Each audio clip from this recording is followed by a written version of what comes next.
right back in. And we learned a lesson from yesterday, and we're going to all get involved today. And we're going to be listening and paying attention. We're not daydreaming. This is not time for daydreaming. This is time for social studies. Okay? So we're going to get involved with it today. I know we are. I trust that you guys are going to make good choices. Correct? Yes. All right. Good deal. I like that. Okay. So we're going to be, oh, I'm on the wrong page. Look at me. We're going to be talking about the life in the colonies today.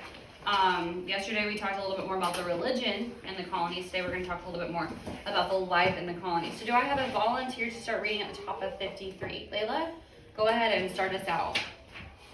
The 13 colonies were started for a variety of reasons. Some colonies were settled by people of one religion. Others drew people from many and different backgrounds because each colony was different. Colonial America was not really like this country. The colonies were more like 13 little countries along the Atlantic coast. But all of the colonies did have certain things in common. Okay, let's read about the local governments that made these colonies so different. Isabel? All 13 colonies were under the English kings. In some colonies, the King of England had direct control. These were called royal colonies. Other colonies were proprietary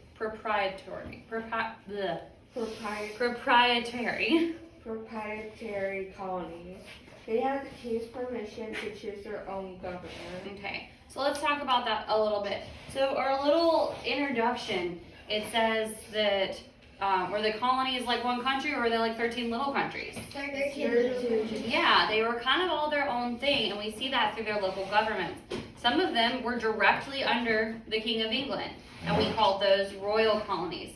Others were called proprietary colonies, and they had the king's permission to choose their own leader. So we see some separate local governments here. And we kind of see the difference, what makes these colonies their own 13 little things rather than one united thing. Who'd like to read on from there? Gracie?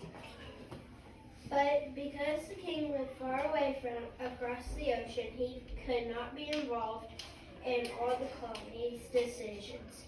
The colonies also needed local governments. Virginia House of Burgesses was one type of local government. Most colonies had local assemblies that meant to make a decision. In some colonies, landholders voted for men to represent them in these assemblies. In New England, all men who owned property were church members and attended town meetings. In a town meeting, any of the men could have a say in decisions.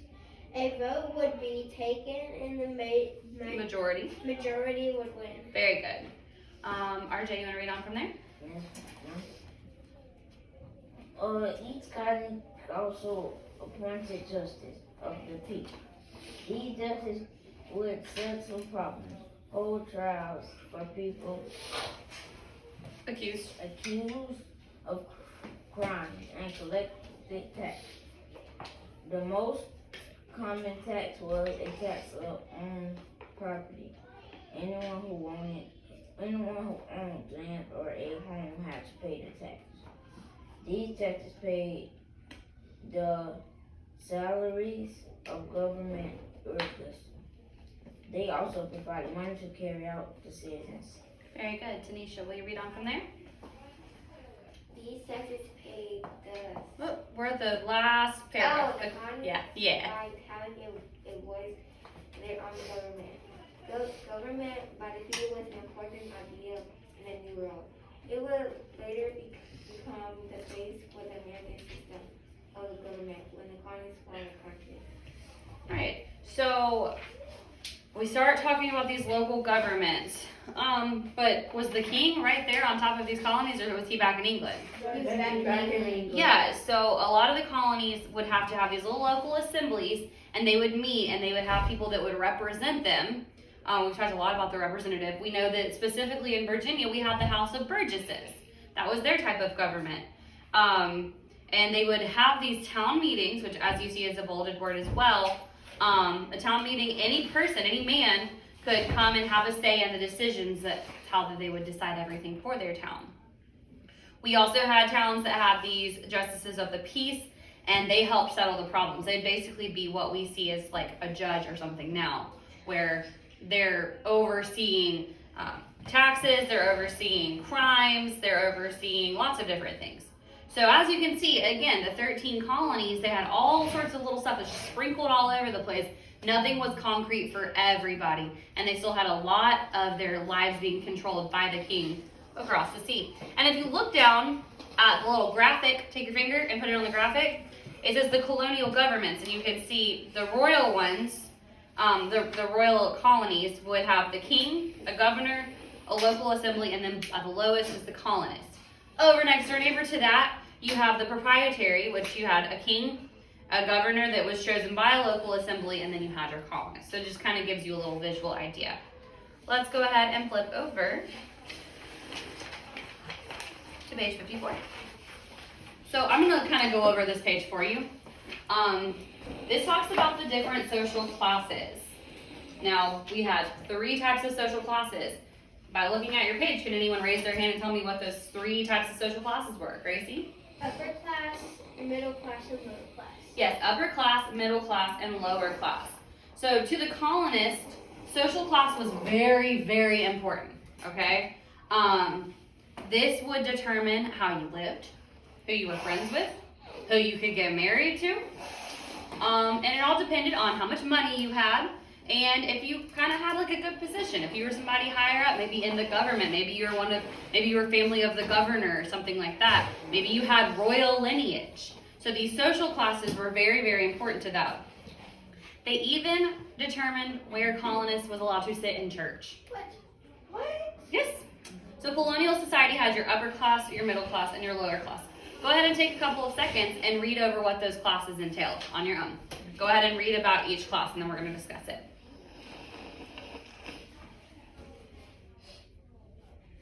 So I'm going to ask you some questions about it. So if you read it, I'll know that you read it. I'm going to ask.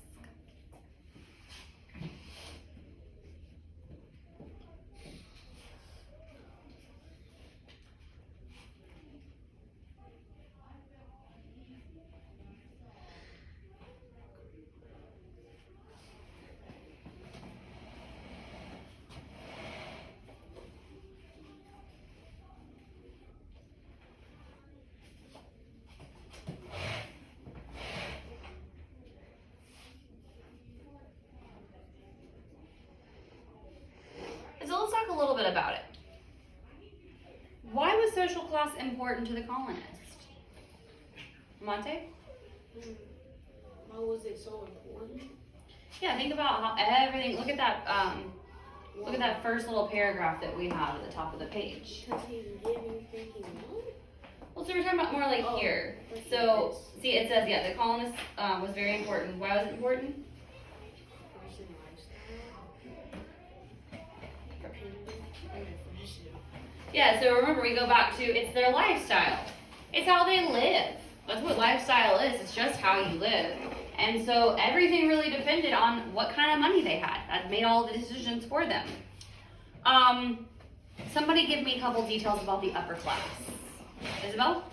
The upper class was the wealthiest people in the colonies. Mm-hmm. What kind of jobs did the upper class people have? RJ?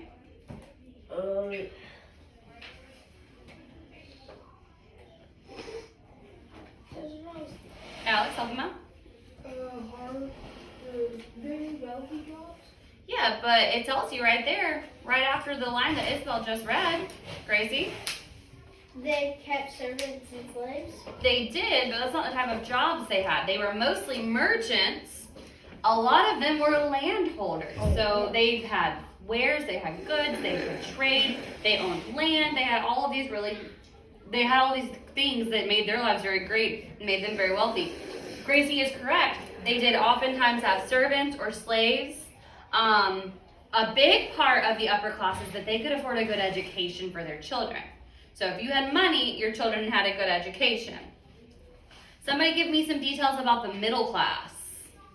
Tia? They were made up of those average incomes. So we have people like tradesmen, farmers, shopkeepers, ship captains. They were part of the middle class. They worked hard. They made average income. Not as many kept servants or slaves, but through hard work, people in the middle class earned enough to provide for their families. So they had enough money that they could provide for their families. They might have servants or slaves, but ordinarily they were just hard workers who made a decent average wage. Somebody give me some details about the lower class. Tanisha? They were servants and slaves. Yeah, so the lower class was made up of the servants and slaves that are working and serving the upper class people. People in the lower class worked for others, and they usually couldn't afford to have their own homes. So a lot of them depended on their masters for just the basic things that they would need. And the indentured servants were a big part of that as well. Do you have a question? No, I thought we was answering it. Nope. We were kind of, but I'm glad you wanted to answer. That's good. All right, so let's look over to page 55. Who would like to read at the top of 55? Tia? Among his upper and middle class colonies and family introduction, included a father, mother, and children. But the household income often supported more than just family members. Servants or slaves working for the family with their responsible family as well. And the household might include a boy from another family. Some younger boys came appearance to learn the trade. Apprentices Apprentices to learn the trade. The apprentice usually lived in the home of a tradesman who was teaching them. Okay, good. So we have our upper class, our middle class, our lower class. The upper class families, they provided not only for their family, but if they had slaves or servants, they were also their responsibility to make sure that they had a roof over their head, they were fed, they had clothes, all that jazz. You also might have an apprentice. So if the person knows a trade, they may have a younger boy that comes into their home and they teach him how to do that trade. That person is also their responsibility. Let's read on from there. Most colonists. Alex, I haven't heard from you yet. Most colonists expect the father to earn an honest income and support the family. Many colonists, especially Puritans, also believe the father should be the spiritual leader in the family. He should read the Bible in the home and lead the family in prayer. Good. Who's next? Tanisha, go ahead. The mother was expected to manage the house. If she had servants, she would assign them their duties and oversee their work. If she had no servants, she was in charge of cooking, cleaning, and sometimes making the family clothing. She also took care of the children. All right. Good. Isabel, from there. Children helped with the household chores too. If the family had animals, the children often fed and cared for them. Girls helped with indoor housework while boys helped outside in the gardens or fields. Like today's children, most colonial children went to school or learned at home. Good. And last, Gracie. Enslaved people were not able to have the same family relationships as the white colonists. When they often brought to America, they were often separated from family members. Even if a husband and wife worked for the same master, one of them might suddenly be sold to another master. The children of slaves worked as their parents did. They were not able to go to school. Okay, so look at the picture on page 55. You can see an example of what the families in colonial times looked at. Let's make sure we're not picking through our stuff, but we're paying attention. Okay, that's part of the issue we had yesterday. We're going to make sure that we're focused in. You can see that you have the plantation owner, his lady or his wife, their son. They oftentimes would have a nurse that would be a part of that would also be part of what their responsibility would be. They oftentimes had slaves or servants, and then sometimes they would even have apprentices who would live with them and learn their trade. Go ahead and open up your workbook to page 38.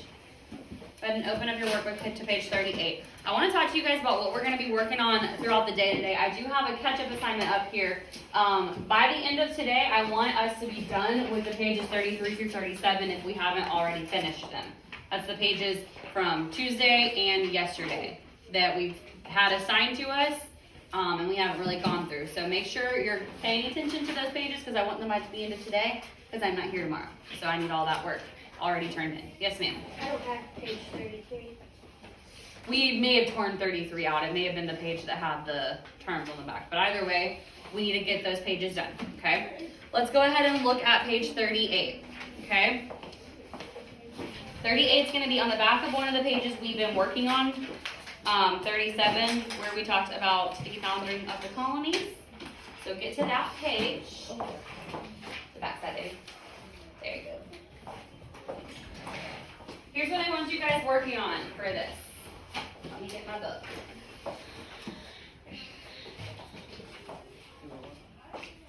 Alrighty, on this page, the very tippy top, you're just using your glossary to define the terms: the royal colony, the proprietary colony, town meeting, and justice of the peace. Those are the bolded words we discussed in today's lesson. They're also in your glossary. So you're going to use your glossary to help you do those, okay? But we're going to skip over that part for right now. I'm going to let you go back to it because I want us to look at the social classes table together.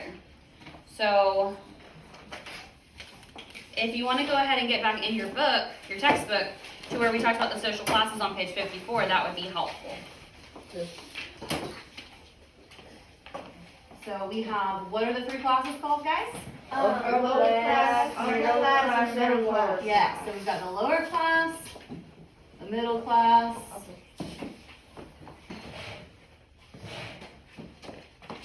and the upper. And we're going to talk about some of the things that make these what they are.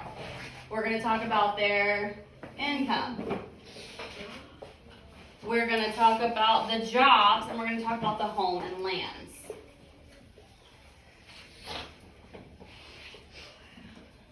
And this is just, this graphic organizer is just going to be a nice way for us to kind of organize all of our thoughts on these three different things and see how we can compare and we can contrast them. All right, so what was the income of the lower class? Israel?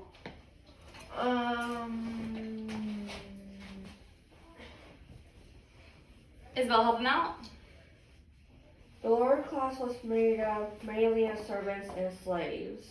Well, tell me about their income. That's what I'm looking for. I know what they are. I want to know what their income is. People in the lower class worked for others and usually could not afford to have their own. It's not going to necessarily be right there. Did they make a lot of money in the lower class? No. So what would their income look like?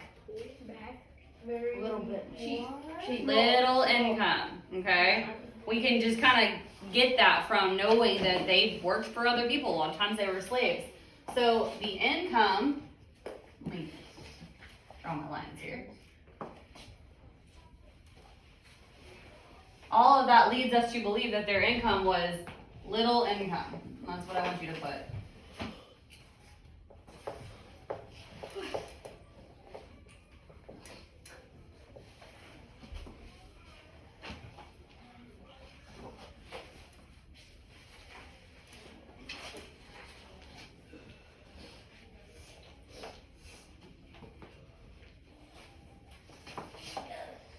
There we go. Okay. What about the middle class? What kind of income did they have, Tia? And it does say that in the reading. Very first sentence. The middle class made of those an average? With average income. Yeah. Okay? So average income means they made decent money. They worked hard and they did okay. They were able to provide for their families. So our middle class had an average income. They worked for other people, but they weren't slaves. They weren't owned by people. They made their own money. They would go to work, they would make a wage, and then they would come home and they would feed their family with it. What about the upper class? Izzy? Wealthy income? Yes, the wealthiest income. Excellent job.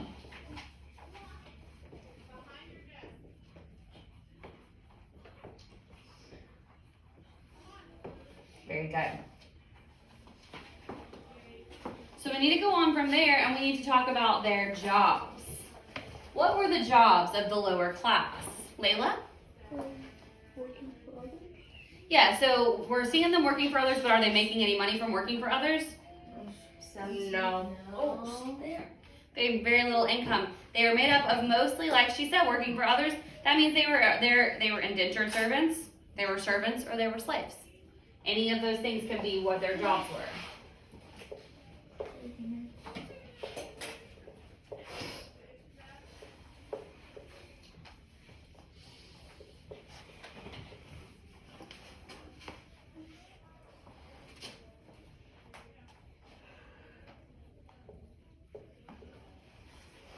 Some may have been servants, and you may have seen servants make a little bit of income because they might be getting paid for their wage, but they did work for other people. Put your hand on right now, please. Indentured servants, we know from last chapter, indentured servants, they were working to pay off a debt. So they were getting something for what they did, but they weren't making any money for it because they were trying to pay off a debt. And of course, slaves were owned. They didn't make any money, but they might be provided for by the family that owned them, which means they were probably paying for their food, their water, their clothes, the roof over their head, that kind of stuff. So it goes with them having a little income. What about middle class? What do we usually see as middle class jobs, Israel? Average. Not average. No, that's their. We know about their income, but I'm talking about their jobs. Tradesmen, farmers, and shopkeepers. Yep, tradesmen. It's okay. I'm glad you knew it. Gosh, there's no happy medium with you people. You're either like staring at me like I'm a crazy person and you don't know the answers to anything, or like you're all freaking out about me not calling on you. So tradesmen. What else? Shopkeepers. What else? And ship captains. Yeah, we did have ship captains too. I need Amante Tarver to the admin office for a moment, please. Amante Tarver. Hold on one second. I'm going to try to finish this up real fast, okay? Oh, don't forget farmers.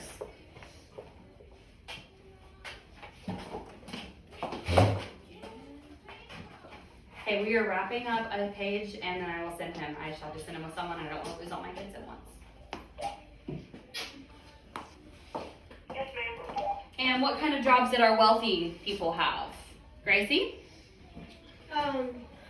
They have, I gotta get the page. They have merchant people and large landholdings. So they're mostly merchants or large landholders.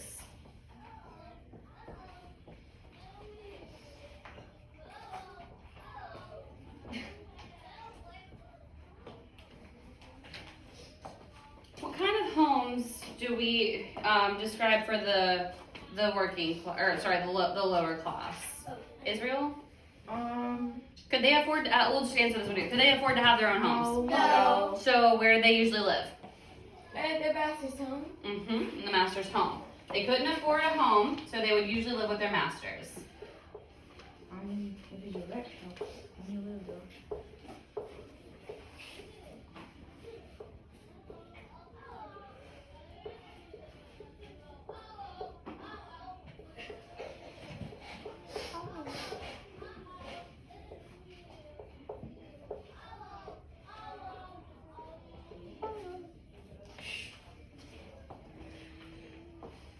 What about the middle class? What kind of homes did they have? Gracie? They were able to get land, but they didn't really have that much of a good home, but they had a house. Yes. So they were able to afford some land, and some of them may have had servants or slaves, but most of them did not.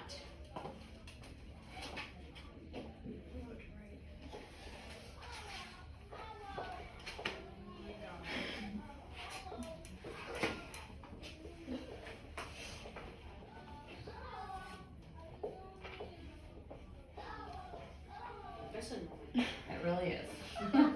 I agree. Oh.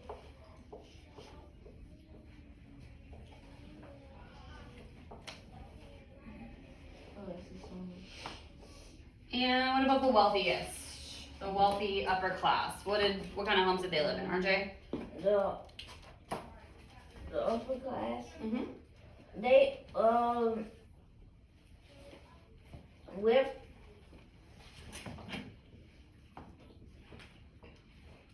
Grace, you want to help them out? Yes. They usually had large homes, but they also kept servants and slaves. Mm-hmm. They had large homes, but they ordinarily kept servants and slaves to help them keep the homes in order. Go ahead and get all of this down. The last thing on this page says write a paragraph about a family in the colonies. Well, I can't write that paragraph for you. You have to do it on your own. So I want you to write a paragraph about family life in the colonies. If you look at page 55, you see the very the heading at the top of the page says family life. So if you're looking for information about family life in the colonies, I highly recommend going and checking out page 55. And then of course I do also need you to complete the glossary part at the top of the page, and that's what we're going to do for now.